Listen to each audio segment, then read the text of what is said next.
Well, my character is a guy named Logan Kale, who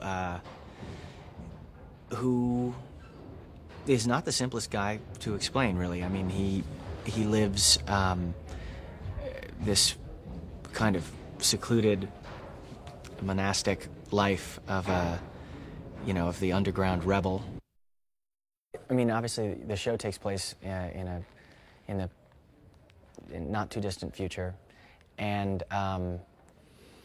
one of the conceits of this future world is that that the media is controlled by the government, and that there is really only one source of news and entertainment and everything else, and that's a result of this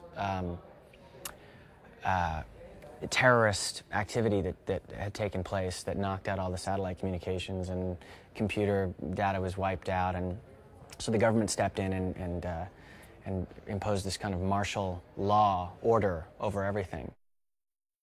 Because there's curfews, and you're getting your information from one source. There's no way to check that against anything else. There's no voice of opposition, and so Logan takes it upon himself to be that guy, and has a bulletin called Streaming Freedom Video Bulletin that hacks into the nightly news.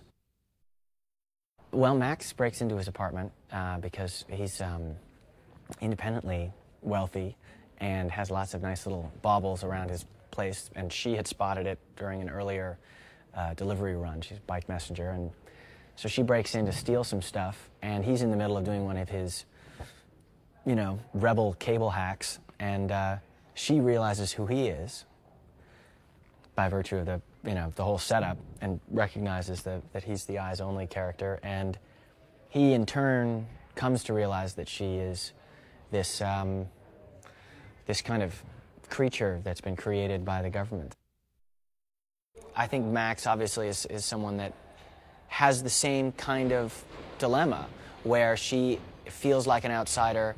And she's running away from being a cause. She just wants to be apathetic and like, it's not my problem.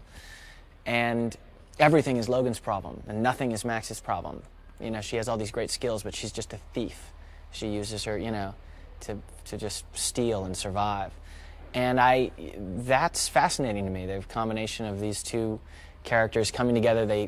They're so opposite, and yet they complement each other and suit each other so well. I think Jim Cameron has proven that he's very good at creating imaginary worlds or real worlds. The task that's been undertaken by everyone here is massive, but that's not unfamiliar terrain to Cameron.